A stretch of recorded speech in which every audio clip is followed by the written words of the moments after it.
right, so I think we'll go ahead and get started because it looks like we got a good turnout. I didn't expect this much, this kind of participation today, so I'm really, really pleased seeing a bunch of folks on. Um, so, uh, so this is our first Zoom meeting for what, the 2021-22 season, and so we're not going to be today.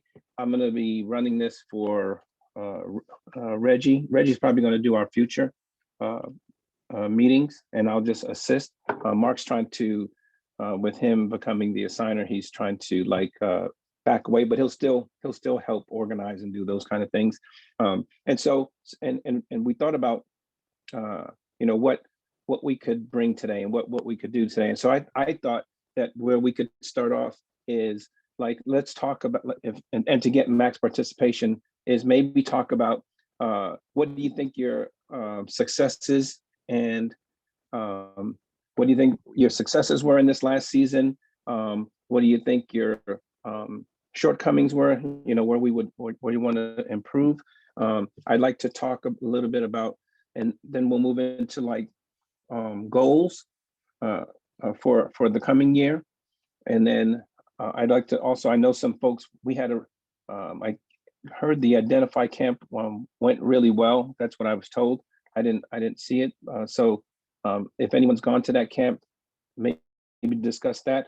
And with some of the vets in the group, how, for those that have been to camp, how do you camp, right? Because we got some guys in here that's been to camp and have that expertise and maybe can share some of what you do when you go to camp. If anybody has anything else that they want to discuss, you have any plays that you want to discuss, then this is a good time, good place to bring it up. So let's. Does anyone want to start it off? What do you think your successes were? Any shortcomings?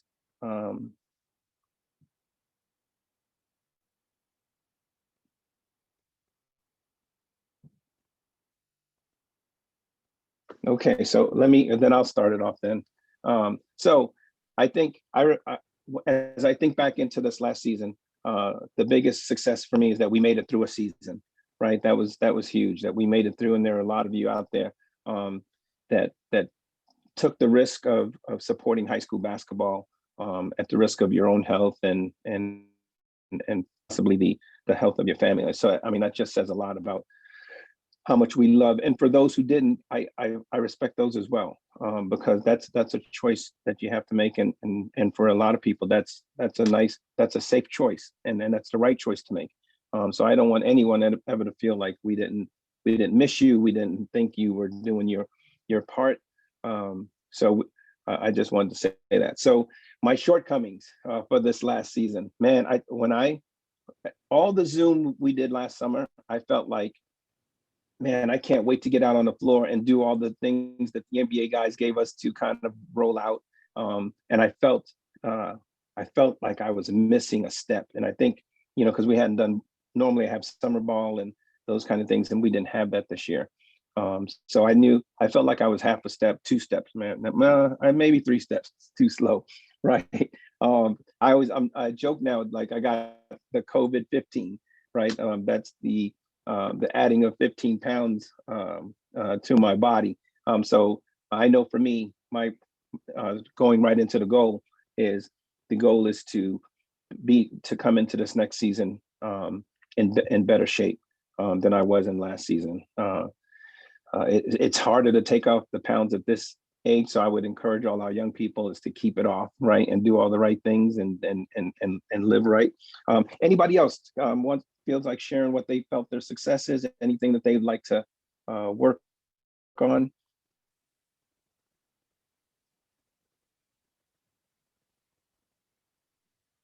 Yeah, Kenny, I just go ahead and kind of jump on board with what you had to say.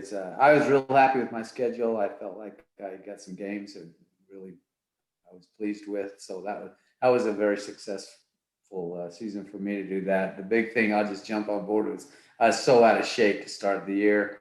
Didn't do a lot of summer ball, and it took me half the season to get to where I felt like I was even keeping up. towards the end, I felt like I was where I should have been at the start of the year. So that's a big lesson learned. I'm going to really try to work on being in shape to start the year, because it took, boy, at least half the year before I felt like I wasn't getting run over. Ken, Yes. Bill Zabicki. Hey, Bill. I had a great season. I didn't make a bad call. And if you're wondering about your 12 or 15 pounds, get a double bypass. You lose 12 right away, and they don't come back. No, thank you. Okay, so no, I think that I agree with you about us making the season happen. However, in observing many ball games, it was good for 2 or 3 weeks, and then people began to feel free and get lax. Everything from the COVID restriction, oh, it's not going to happen to me, to finding ways to create their own allowances. We saw so many people begin games very late. We saw officials arrive. We saw, I saw 9 playoff games, and in 6 of them, I was very disappointed. Gross errors I discussed with Mark, and things like that happen when we're tired, overworked, had all that pressure. But should they have happened to experienced people, we have to realize that those things are going to happen every year, but hopefully to a lesser degree. And there just didn't seem any monitors for it. We were forgetting fundamentals. We would be 3-quarter officials, do a great first quarter, a good half of a second quarter, a good half of a third, and maybe a good half of a fourth, but it just wasn't there. And I've got just as much of a struggle coming back this year, because I've been out really for 18 months. And there are other gentlemen and ladies in our chapter that are going to be facing that same thing. So, I think we have to realize that there's going to have to be patience in the beginning. There's going to have to be respect. We can't fall on that ace card that you just said,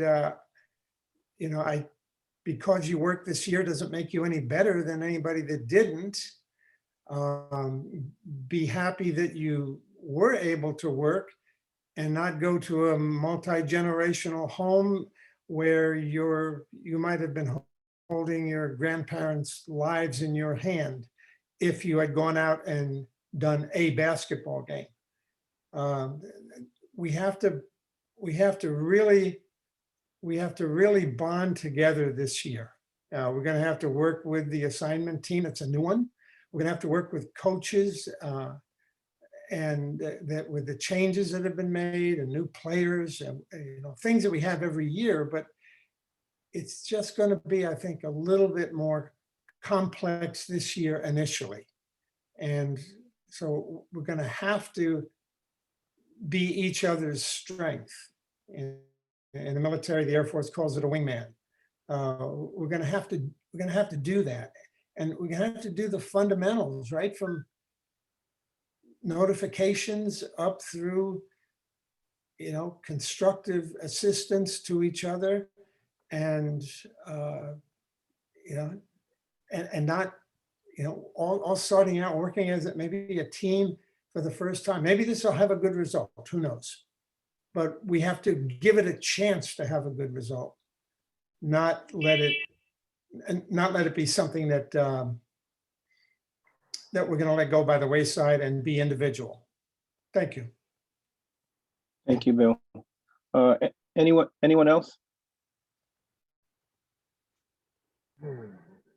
Yeah, Justin Lassiter here. I just want to say, as far as success successes go. Got to have a couple of varsity games and 3-man rotation under my belt this year. It was really nice to be able to get those, and it was nice learning from the mentors that were with me, and being able to kind of learn from them. And I think we had, as a crew, successful games. Got to do 3 of those, and that was really nice. That was a success for me this season. And then things I got to work on. I will call some of my mentors up and ask them questions on plays and rules, and realize I really got to get in my rule book. So I really need to do that this year. I've always just kind of gone off my basketball experience as a player and a coach, and thought I knew the game. And man, every single game I officiate, I learned something that I really didn't know. So I just been yelling at refs all these times the wrong rules. So so it's kind of it's been eye-opening more and more each season that I realize I really got to get my rule book. I can't just be just I forgot in one of the training sessions, I think Mark had talked about 3 types of officials, or it might have been Jesse, 3 types of officials. And the rules official is not what I've been in the past. I need to do a much better job of that. So That's good. That's real good insight, Justin. I appreciate that. I think you made mention of getting into some games, and Brad made the same mention. And so this last year was a year where we were down, and I think more people got an opportunity to get into some games that probably they hadn't gotten in the past. And I'll talk about that a little later, and with the new assignment team. I'll kind of talk and get you guys feedback. But I think that's real important, that when you recognize what we need to do better, and how important that rule book, knowing the rules just helps you with it really does help the judgment. Anyone else care to share anything about what was successful, what wasn't? Kenny, I can go. So for Joaquin Guzman, by the way, everyone. So for me, some successes was actually being able to effectively be in a 2-man crew. This is actually my first year officiating, I guess like the middle and high school level, because I used to just officiate college kids at UTSA in the recreation center. So that was a lot of fun, and we used to only do 3-man. So that was successful for me, being able to learn 2-man and effectively do it on the court, be able to interchange between the two. Something that definitely was a downside for me this season was trying to effectively communicate with coaches. Thank you for taking care of I think it's because when I was officiating, sorry. Joaquin, hold on a second. Hey, everyone, check your mics and see if they're on, and if it is. Thank you, Kenny. So, all right, we got. Go ahead, Joaquin. What was I saying? Oh yeah. Yeah, communication. Communicating effectively with coaches on the court. Primarily because with the. Primarily because with the college, I guess I have like a straightforward mentality, because I am too a college kid, so I could, I relate more to them than I did with the coaches. So trying to like emphasize or trying to understand what the coaches' concerns were, and like trying to like convince them like I'm not a bad guy, I promise, but I'm just trying to like, do what's best for the kids and do what's best for the coaches, and kind of meet in the middle with them. Good. And anyone else? Yeah, I'll say I improved my positioning on the court, getting in to make sure I get the right angle, see the play. Thing I'd like to work on a little bit more is where to bring the ball in on technical fouls, and get that straight. So that's what I'd like to work on. Gotcha. And I think that speaks right to Justin's point in getting into our rule books.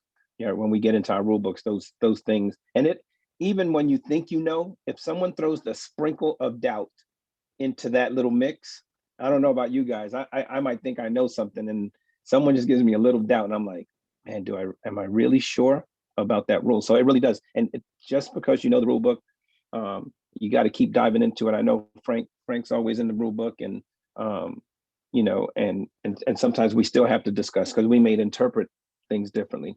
And he's been our rules assigner, and he's always in his book. So has John been, you know, always in the rule book. John is on some other level, but that's another story. Anyone else?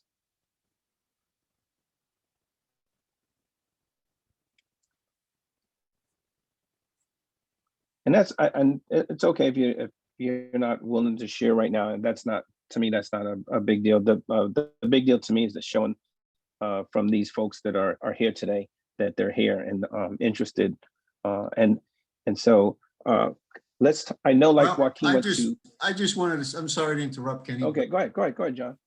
Just wanted to say, I'm excited to be back after taking last season off.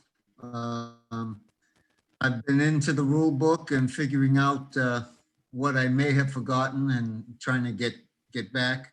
I noticed the points of emphasis this year really stress traveling and the spin move. So for you guys, if you can, please read up on that, because I think we need to start calling it. I mean, I've always argued that, not always winning the argument, but I think those are two areas that we really need to focus on. Number one is the traveling and the spin move. So get to your points of emphasis, and we'll be ready come scrimmage time and the summer basketball. So John, talk a little bit about where the point of emphasis, where do they come from? Okay, if you go to the www.nfh, National Federation of High School.org website, and click on activities, you will find under basketball points of emphasis, rule changes, and things of that nature. So that's where you need to go to find it. But I'm saying, where does that come from? Where does that originate? Why come up with points? Why does the NFHS come up with points of emphasis? Do you know? Well, it's because of what coaches discuss during the year, during their meeting in Indianapolis. They have an annual meeting.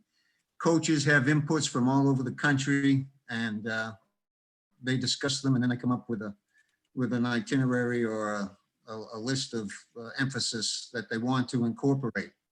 So a new change this year is if Texas opts out, or opts in, they can have a shot clock. So that's something that may happen, but I don't think it'll happen in Texas. So that's a rule change. Headgear is now no longer restricted. I mean, it's written into the rule book for religious reasons. Before it was a note or an exception, but now it is a rule that it is allowed. So all those things are in the website. So if you can just go there and read up on it, it'll help you get prepared for the season. And I know Frank will cover it in the first meeting. So just make sure you read up and you're prepared for discussion. Yeah, and I just want to add, so when we do have, every year we have rule changes, but the points of emphasis are things that we see that are trending, right? That we see that spin moves, or we see rough play. So every year they try to give us something to focus on, and it may not be necessarily a rule, but a style of play. That's how we got hand checking taken out, reduced in the game. I don't want to say taken out of the game, but that's how we got it reduced. So that's when we talk about rules of points of emphasis. Those are the things that we like to talk about, and that's how those things come to be. So please find those if you can. I know Mark will get those things up, and so that we can look at them. And I'm writing. If you see me turn away, I'm writing things down that you guys say, so that way we can, when we get together, we can talk about those kind of rules, the technical foul things, the communication, the traveling, emphasis, so we can get film. We have a lot of film now, so we should be able to gather those together and bring those to the to these meetings and have kind of discuss those things. Anyone else before we move on to like the camp? Kenny, if I can real quick, just a little word of caution to the newer officials. Right now, there's not a lot going on other than summer leagues are starting up, and it's far and few between right now. So we're going to sit and we're going to watch the next 2 months of NBA basketball because we're all basketball junkies. And what I caution you is to enjoy the basketball game and enjoy the officiating, but don't take the mechanics that the officials use on TV and try to apply them come September, October, November of this coming season. We talked about the rule book and the changes, but the other thing, and this goes back to communication, if you look like you know what you're doing, that goes a long way in setting coaches at ease that you're in the right position, you're using the right high school federation mechanics, and you look that way. If you're doing college and you cross over, that's fine to a certain extent. But if you're up and coming, your mechanics is what gets you noticed. Your mechanics move you up. Your judgment keeps you there. So enjoy the NBA, but I caution you trying to use some of their stuff. They get paid a lot more money, and they've been through a lot more stringent selection process than we have been. So enjoy it, but don't take it out onto the court as much, especially mechanics wise. Get in the book. If you do it as it's written, you're never wrong, and just stay solid with those mechanics. I think Bill Zabiskie always says, look in the mirror, blow the whistle, and watch yourself and self-identify those things as far as weaknesses. We talk about positioning. We talk about we want to get better on traveling. All of us can work on mechanics. That should be everybody's goal, some way, shape, or form, is whether it's their fitness level and they look better in uniform, their shoes look good, or you just look like you know what you're doing. So get in the book, take a look, and look at yourself. I think that goes a long way, and then the rest of it will come to you. Thanks. Thanks, Frank. And I just wanted to add to that point. So oftentimes, we're going to gain a little weight, right? And the problem being, we don't buy another uniform. And I didn't want to buy one at the end of the year last year, but I learned that lesson early. If you gain the weight, get a bigger uniform, right? It looks worse when it's smaller and you're larger, right? So it's real, to me, it just speaks to, get in shape if you can, but if you can't, I think get a bigger uniform, just self-evaluate, or don't even self-evaluate, ask someone, hey, how do I look in my uniform? What do you think I could do better, different? And with that, I wanted to get to the camp situation. I don't know how many folks here have been to camp yet, but I know there's camps coming. I know there's folks going to camp next weekend. And I know Joaquin, if he's still on, if he doesn't mind sharing, I know, and I think Farron went to camp as well. And if you guys can maybe talk about your experience with camp, and again, what some things you would look for, and for the experienced people. I know we got a lot some folks who've been clinicians. Hey, how to be a good camper? What do you do to be a decent camper? Joaquin, do you mind starting us off? I don't mind. So this was my first camp ever. It was at the Identity Referee camp about 2 weeks ago, I think. I think it's been that while. But that overall was like a great experience for myself, and like really eye-opening, because a lot of the evaluators picked on like the things I never knew about, and it, to an extent, obviously, like I probably did know about it, but it was kind of in the back of my mind, whereas I'm trying to focus on the mechanics side and like the positioning and the call selection. Something I learned about myself is like my posture. It's not the greatest thing, or like whenever I'm running up and down the court, I don't have like a consistent running style. So some of the things I was told was like, you know, my position, not really my positioning, but like my posture at a position, sitting up straight, like staying upright and everything, and keeping all of that good. And then in terms of running, like make it consistent. Don't like do 3 different runs just based on like the flow of the game. Try to have like one specific run that you can have, like if whether they're going up the court quick or if they're going up the court slow. Just one run will work. And then in terms of like my foul calling and reporting, I found myself just like blowing the whistle for a foul and then going away to go report the foul, and then having to look back sometimes to see what the number was. And I was told this analogy. It was don't be a hit and run, be a witness. So instead of like blowing the whistle for a foul and then going, blow the whistle for the foul, look at the details of the foul, like, okay, who's it against, what are we doing next, you know, the color, number, the type of foul, and then, you know, go. At that point, you know, your co-official should already coming to you to switch with you, so it makes for the easy switch, and so that way eyes are always at that place where the foul occurs in case like some incident happens between the players. And so those were some of the biggest things I learned from camp.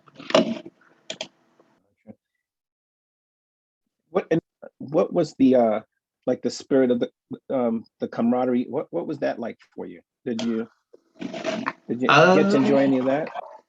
Yeah, I mean, I really enjoyed just you know, in between like games and stuff like that. Sometimes I would just show up early and just like watch, you know, the flow of the game, like the competitiveness between players, and then like how officials react with and players and how they play.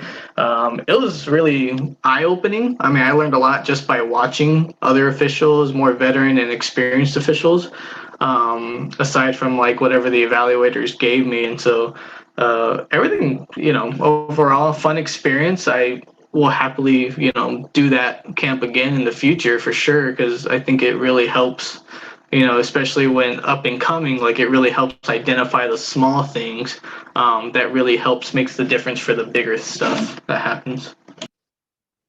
Okay, thank you. Hey, Hey, Farron, Ken. would you like to share? Oh, who's that? That's Reggie. Hey, what's up, Reggie? What's up? Hey, Joaquin. Yes, sir. I think what Kenny was trying to get you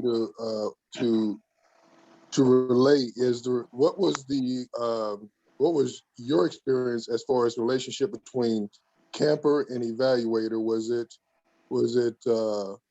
you know, just for people who maybe are thinking of not to go to camp, what was the relationship or the communication between the Evaluator and Camper as far as was it standoffish? Was it critical? You know, those type of things. Oh, Can you okay. speak on that? Oh, okay. Sorry about that.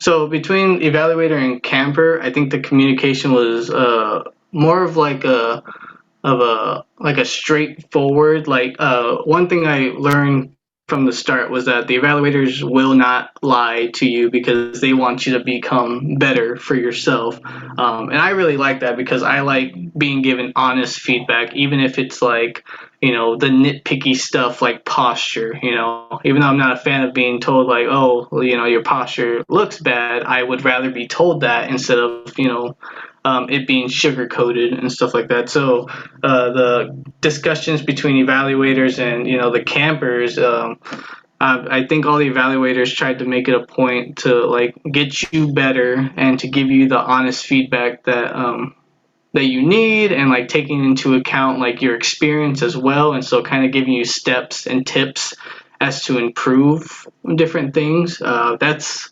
primarily the stuff that I got out of the whole experience, especially with the different evaluators that I encountered. Hopefully that answers the primary question of topic.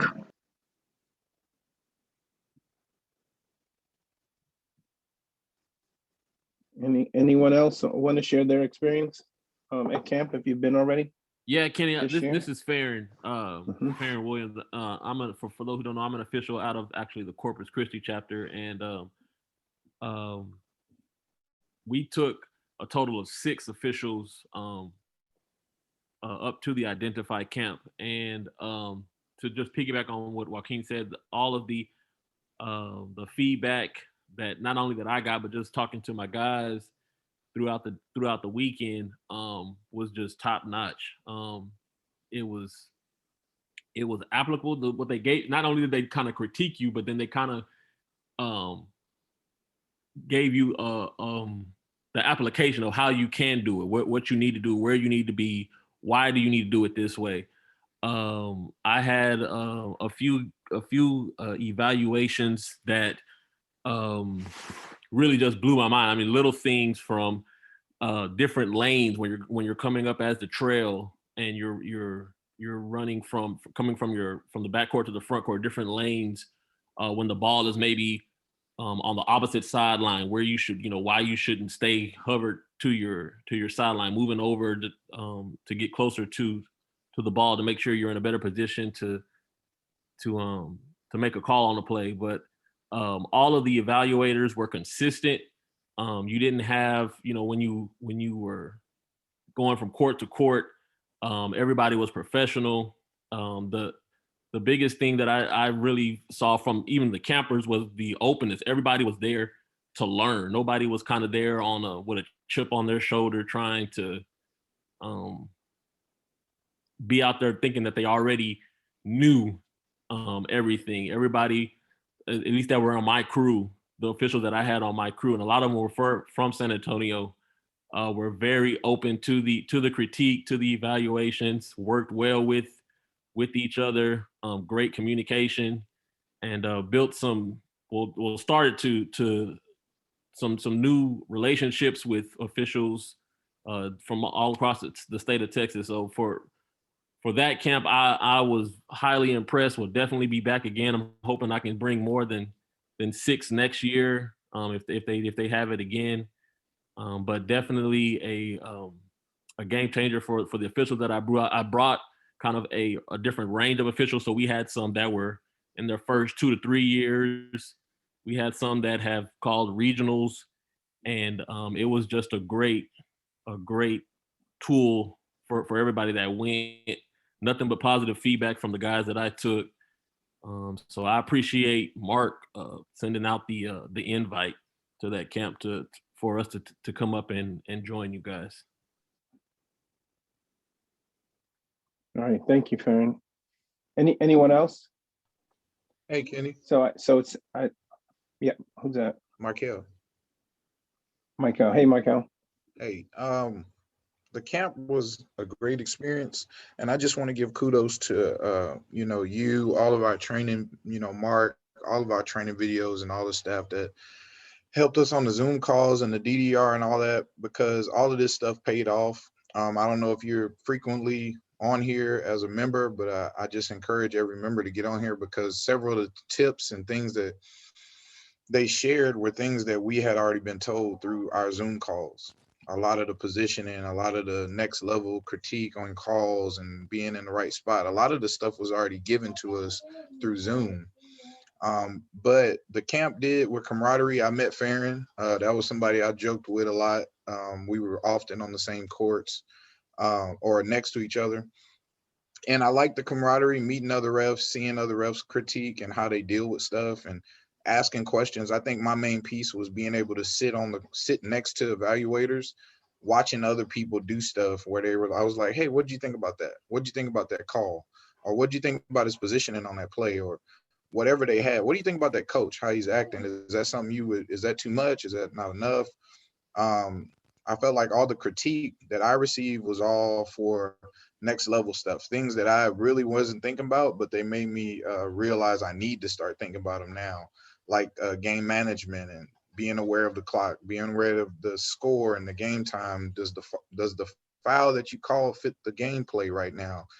Not arguing if it's a foul or not, but does it fit right now? And when I called the tech on a certain play on the court, the the clinician made me aware of several things that happened after the technical, to slow down, to communicate, to what did your partners know what was going on? Did you realize that player left the floor? It was a lot of little things that I was like, okay. I think the biggest thing it was for us to all have a level of responsibility as new officials and not feel like we always got to leave everything to the R, to always expect somebody to take care of you in a sense. They were like, no, that's your play. That's your responsibility. That's what you should be doing. That's you to communicate. You called the timeout. You were like, everything was all next level game management. I really appreciate it. Again, hats off to all of our trainers, everybody that gives us instruction through our chapter, man. I just thought it was a phenomenal experience.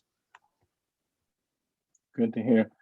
So I know we have a couple of the clinicians that were there, and I know Becky's out there, and I know Reggie. So I'd like to hear from Becky if that's okay, and just maybe help what you saw that was good from your campers, and how would you? And I know you guys have a lot of experience in camping. It's an art, right? It's an art. It can be an art form, and so maybe to share, like when you've been to camp, what made you a better camper? What, or from a clinician's perspective, what irritates you about a camper? Because I think if I know what irritates, then I know when I go to a camp, that's something I'm not going to do. Good evening. I would like to say the thing that helped out the most, that all of the clinicians attended lots and lots of training so that we would be on the same page. And I am excited to hear that the honesty was appreciated.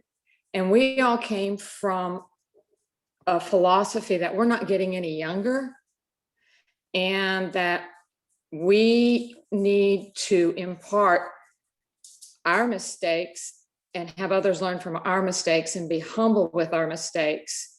One of the things that I know that I concentrated on was positioning and angles and the nonverbal communication with your partners. And I think the one thing that I noted from the campers is, and it's something that's going to make me better, because I'm going to go back and say, hey, when I watch my films, because, and I think that's one of the things that you could tell which campers could watch. We're watching some of their films, and I think that films are a good thing.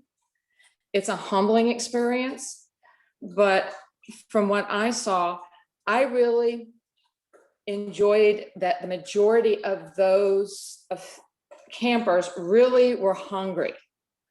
They were hungry. And I think we were just as hungry to let them know this is what they need to do to get that high school game, that competitive game, and how you're going to improve upon next season's schedule, and to find mentors and to watch people. Go watch somebody and watch that person in that position, and then watch the next person in their position. We were we all came from a wide variety of experience, and it was awesome, because I believe the fact that we all knew each other, and we knew that we wanted to be on the same page as the clinicians. And our main goal, like I said, was to make them better, because we're not getting any younger, as much as I'd like to think I'm going to.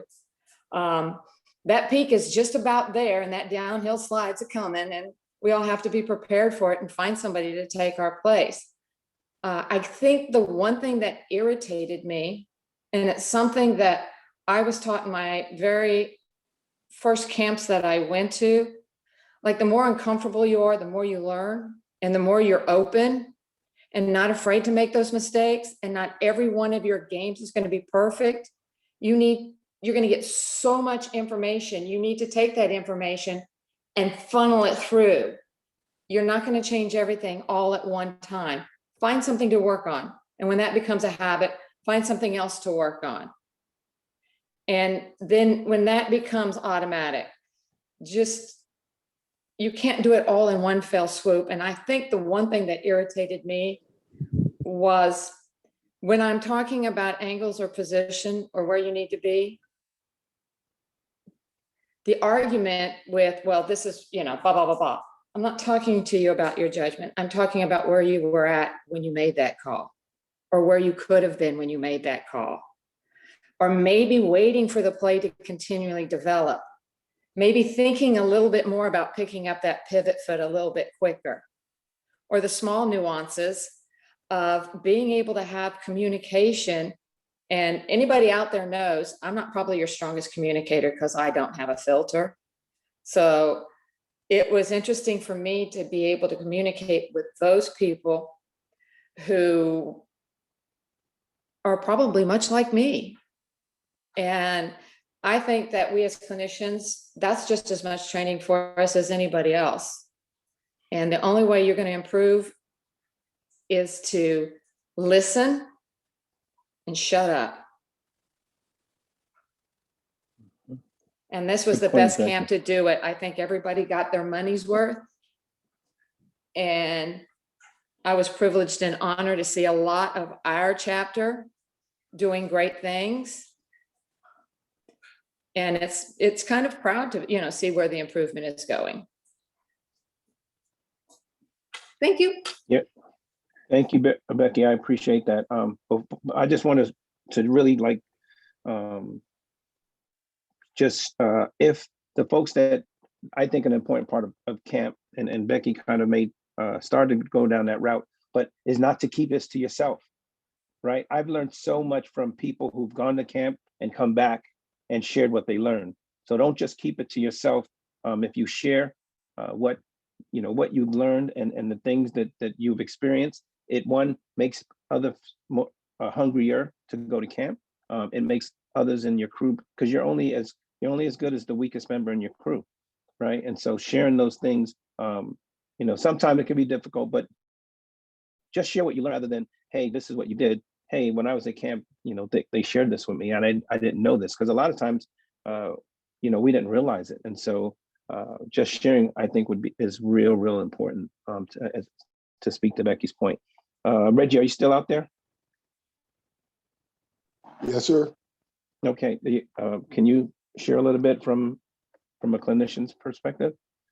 Yeah, and just to piggyback on what you were just saying about going to camp and sharing with others. When I went to the Coast to Coast, that's what it was called back then, in 2005, Coast to Coast was something that was put on by Ron Garrison, who is an NBA official, and most of the staff was NBA officials. I couldn't wait to get back to San Antonio to share the experience, to share what I learned, and stuff like that. So I just wanted to share that with you and everyone else, to echo what you were saying about when you go to camp and when you get back on the court, or when you get back with others, to go ahead and don't keep that to yourself. That's not for you. It's not just for you, it's for everyone that you can help. That's one of the reasons why myself, Becky, and others do what we do, is because, number one, we love the game. And number two, we don't want to keep that knowledge to ourselves. We want to share it. And more importantly, number three is that our time is limited, and the folks that we are sharing with, the limitations are a little bit more, or the timeline is a little bit longer for them. So trust me, when it comes to the clinicians and the evaluators and the staff, we know that that you guys need us, but what you guys don't, what the campers don't realize, is that we need y'all more than y'all need us, because we know that we're going to be sitting in the stands watching y'all more when we retire, and we want to be proud. We're going to be like, hey, we helped this guy out, this girl out, and stuff like that. That's why I'm always open to share. And that's why I put myself out there. I'm not the one, I am not the kind of person that knows all, or think they know everything that they need to know about basketball. But what I do know, I try and share. Now, getting back to the camp environment, I'm sorry about talking about myself so much, but getting back to the camp environment as a clinician, it's pretty much some of the things that you were hitting on earlier.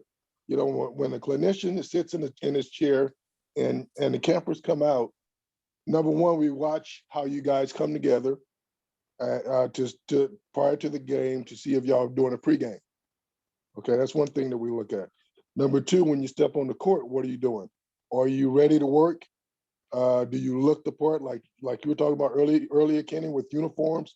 That's one of the first things that we look at. We look at the uniform, okay? And then from there, once the whistle blows, what we do is we just look at positioning, mechanics, signals, rules application, stuff like that. We all look at that. What we would love to happen in your game is we love for you to have conflict. So we can look at how you handle conflict. If you have a timing mistake, you know, are you on top of your timing, or are you just not worried about timing? Is it when you have a 3 versus a 2 clock management, 3 versus 2, and the scorer puts up a 2 and you called it a 3? How long does it take you to pick up that, you know, they put up a 2 versus a 3? Or are you automatically correcting that? Those are the things that we look for as clinicians. And also what Becky talked about. Are you combative when we're giving you feedback? You know what I mean? If we're trying to give you something, and trust me, clinicians are trying to stay away from judgment and trying to help you with how you can get a better look at that play, rather than talking about your judgment or talking about the situation like Mikhail was talking about. Did the whistle, the blow of the whistle, was it compatible to the situation? You know what I mean? Those are the type of things that we were trying to help campers out with. I absolutely enjoy doing what I do. I enjoy talking to sponges, and those that are not sponges, I figure out real quick that you're not, and I don't interact with you that much, you know? So that's my experience as a clinician, and I've been doing clinicians for quite a long time, and so has Becky. So whoever's on this Zoom call, you guys have people to go to if you want to, but you got to want to. You got to want to. It's better for you to seek us than for us to seek you. Also, I would like to Matt. add that Reggie and I still continue to go to camps as campers, because I feel that there is still a learning curve. And if I'm not continuing to learn, then I'm going to stagnate, and it's going to not represent our chapter well. Sorry, Reggie, didn't mean to interrupt. That's okay, because I love people, you know, like the Mikhails, I'm messing your name up, I know I am. But, and Joaquin and others, you know, India, and I can go on with other names. I love those chasers. I call them chasers because they chase, you know, the veterans. And if you're a veteran, you don't want to get caught, and which makes you go to those camps and try to get better. So, you know, to validate where you're at and for you to stay where you're at. So I give kudos to all of you guys that go to camp. And that's all I have, Kitty. Yeah, and so I just like to piggyback just a little bit on what you said in a flip sort of a way. For those of us who are more senior, it is part of it. It's also our task to help those clinicians to further the education of others, right? So not to stifle that growth, right? Not to stifle that excitement. And you know, I don't know if there's a situation, and sometimes are there some camps that aren't as good as others, but there may be. But if you go to the camp for the right reason and maybe latch on to someone that's got something to give, you'll get something out of every camp. But I just what I see is someone will talk to you about camp. You know, I'm talking to our more senior people, and you don't encourage that, or you don't. Hey, so what'd you learn? Because I didn't know that. You know, and maybe not maybe you don't have to admit that, but I know like when any of these guys, and I remember Reggie going to coast, I used to like just sit there and just like wait for him to come back so I could learn something else, right? Like I remember Reggie when Reggie taught me about which hand to use so I don't block my vision, so I learned to be more ambidextrous about my foul calling. So those are the things that I want our more senior guys to kind of encourage and to listen. And if you're not going to go to camp, then get from that camper what they learned about. So I think that's an important piece. Anyone have anything else to add? Kenny, I want hearing that you and Becca and Reggie that are seasoned officials, veteran officials still attending camps. How do you convey the importance?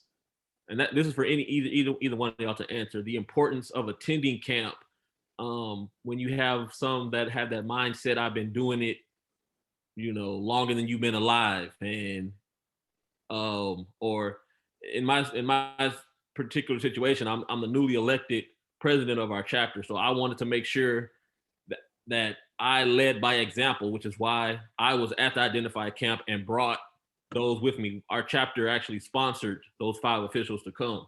And we actually had a opening for 12 officials, but we only got 5 to come. So how do I convey the importance of those type of venues and atmospheres and settings to those who have maybe done it longer and have kind of had this mindset of I've arrived. There's not really much that I can take out of a camp because I've been doing it 10, 15, 20 plus years. Yeah, and let me go first on that one because I can really speak to this one. And I did similar to you, Farron, is 2 years ago I went to our camp as a camper, and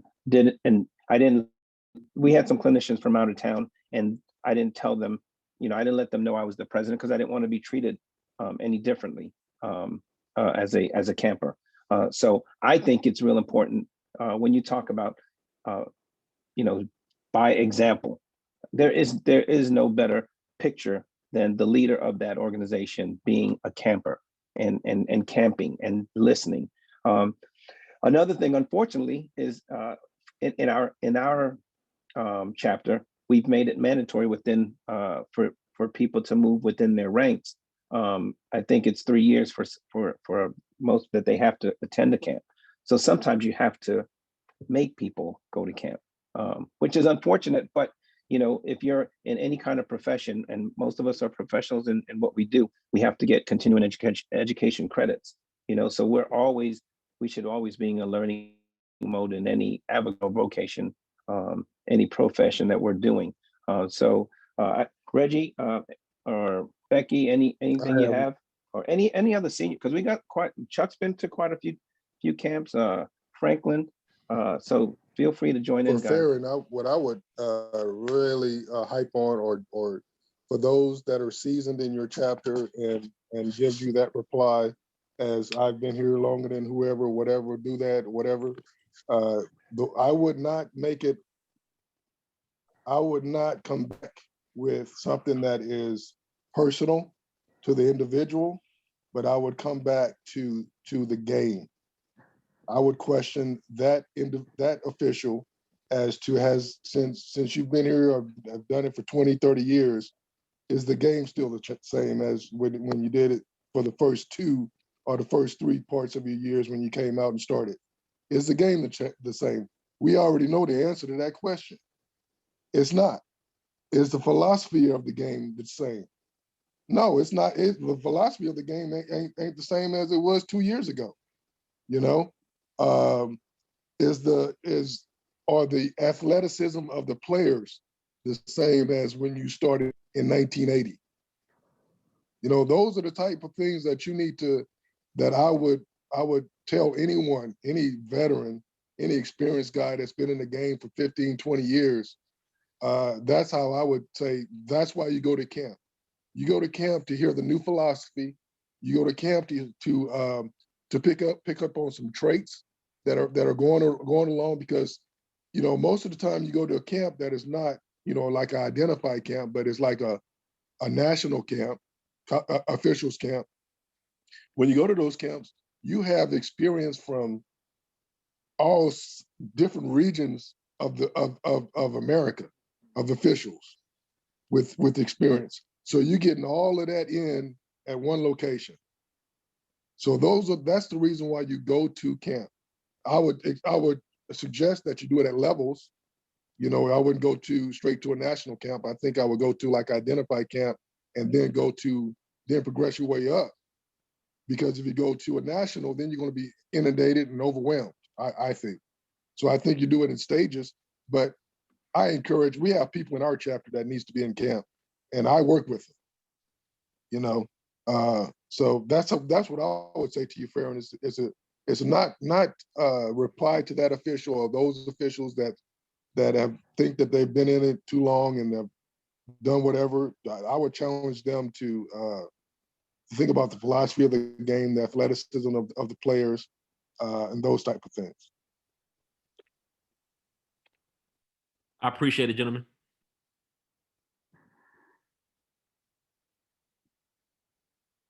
All right. Is there anything that anyone would like to bring up? Anything that we missed talking about? Hey, Kenny. Go ahead. So this is my 5th year doing this, refereeing. I started right out of high school.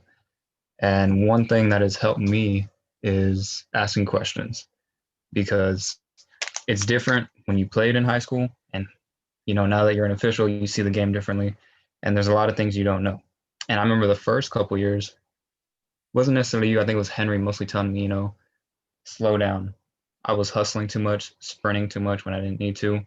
And that would lead to tweaking hamstrings. And I'm young, so I figured my body would hold up. But another thing is you can get really great advice. And this year I got moved up. I was doing a lot of varsity games. And I would always ask the veterans, like, if there's anything you see that I'm not seeing, let me know. Just how I did, how I performed, because it will help me. And it's going to help y'all too, because we're going to be a stronger crew because of it. But always ask for advice. And if you it's only been 5 years, but you see something different almost every game or every week. And I would always ask somebody like, hey, have you been in this situation before? Or, you know, has this happened to you? What did you do? And it still continues to happen. So honestly, just ask questions and just get advice. It's up to you whether you want to take the advice, but just keep asking. Thanks, Michael. All right. Anyone else? Can I speak on that? Yep.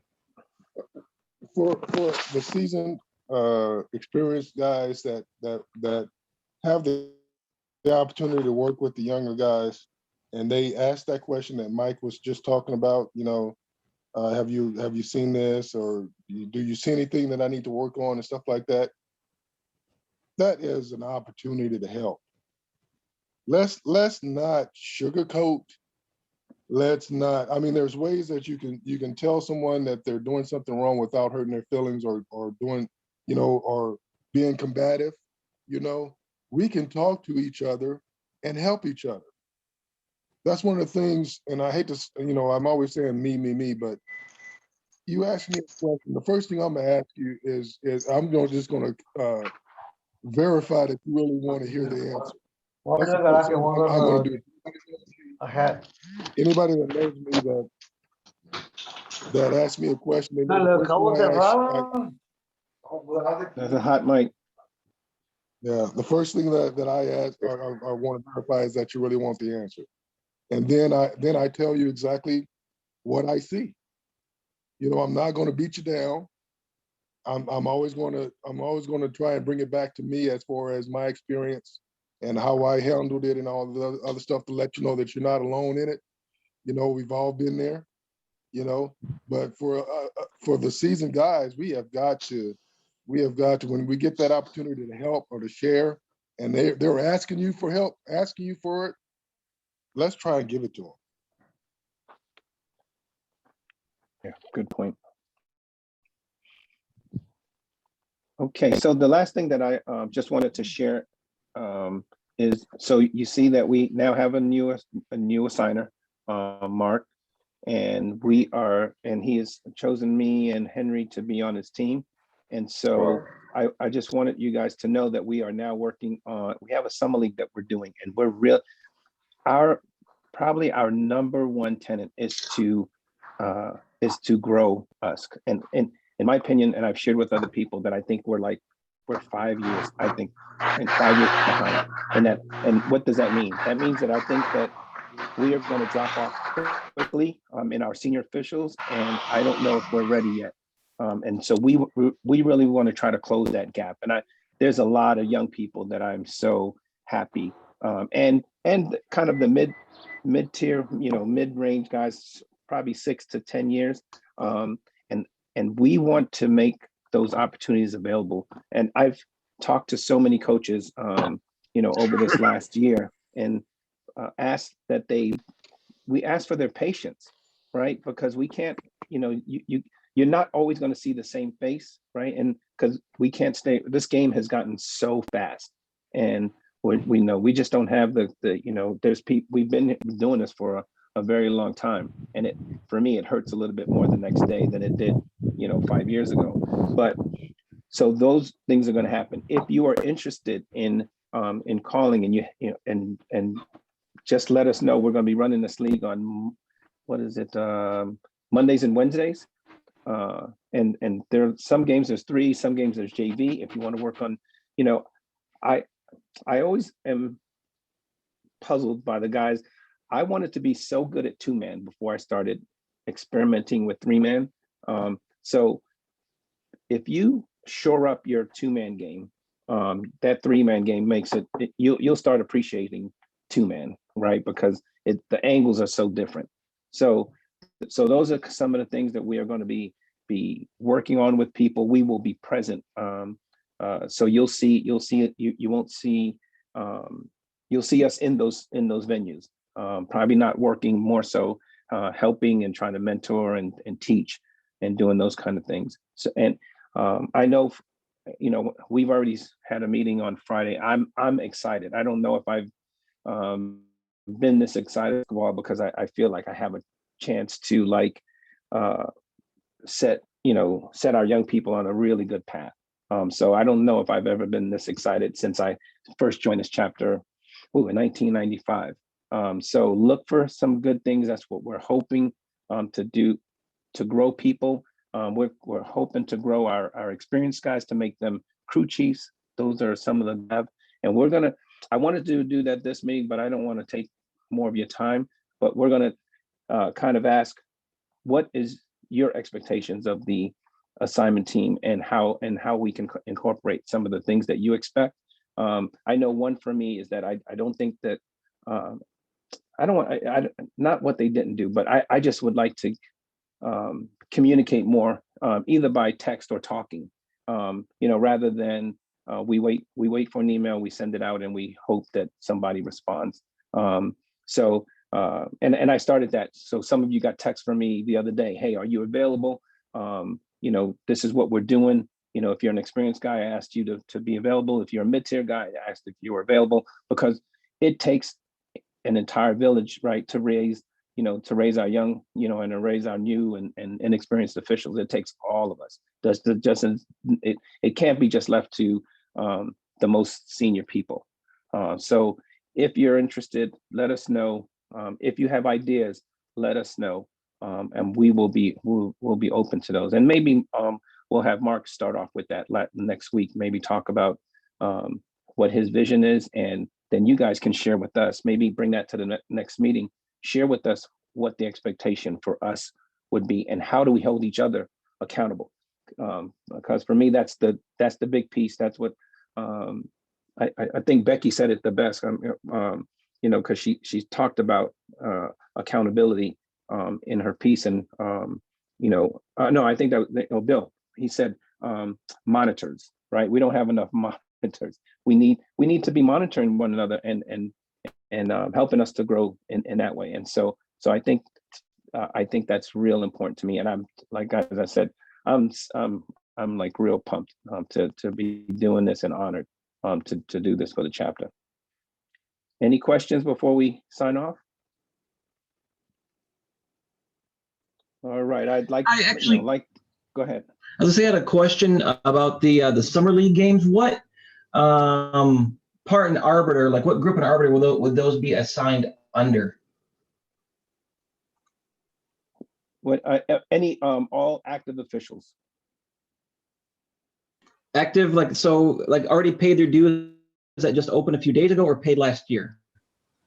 No, paid last year. Be good. Okay, and then the reason why I ask someone's which group is because I know I got some of the I guess parochial schools, what have you, from Marvin, and those were under SA officials and not you know, through the SABOA, THSBOA. Yeah, and so I think we'll kind of shore that down this week. We're going to talk to Diana and get, you know, where we can separate the two, because you're right, there are some leagues and it could get pretty confusing. But if you don't think that you're on our list, just just let us know by, and that's what I'm talking about. If we rely on Arbiter to be our only communicator, we're in trouble. So let's talk, let's communicate. That way we can take a look rather than waiting to a meeting, right? And I'm glad you asked that question.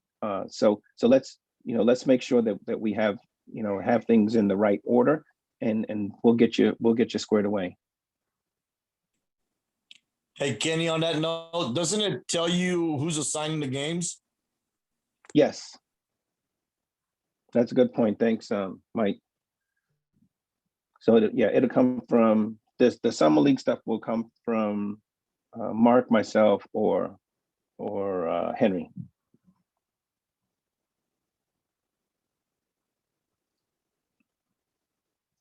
Anything else? All right, so we'll look forward to some film next week. We'll look forward to hearing Reggie share his knowledge and kind of pick apart